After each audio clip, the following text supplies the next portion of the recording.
एका सुंदर निसर्गमय गावात रंगबिरंगी घरं, हिरवी शेती आणि गोडगोड माणसं राहत होती.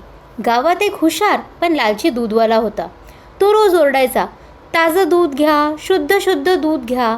पण त्याला पैशाची भारी हाव होती. एका दिवस त्याला भन्नाट कल्पना सुचली.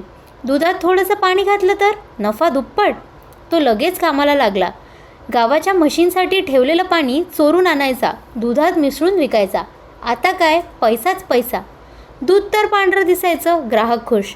पण म्हशी मात्र हैराण. आपलं पाणी हा दूधवाला चोरतोय. त्यांनी त्यांचा मेळा जमवला. त्या रागवल्या, पाणी नाही तर दूध कसं द्यायचं.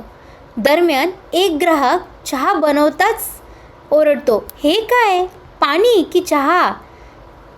हे बघून पाणीवाला दूधवाल्याकडे येतो. ए दूधवाल्या, माझ्या पाण्याचे पैसे दे, हे पाणी म्हशींसाठी असतं. गावात दुधाचा तुटवडा झाला. ग्राहक दुसऱ्या दुकानात जाऊ लागले. दूधवाल्याचा गल्ला रिकामा, चेहरा लटकला. शेवटी तो समजला, पाणी मिसळून मिळणारा नफा थोडा काळ टिकतो, पण प्रामाणिकपणाचा नफा कायमचा असतो. त्या दिवशीपासून तो फक्त खरं दूधच विकू लागला आणि गाववाल्यांचा विश्वास पुन्हा मिळवला.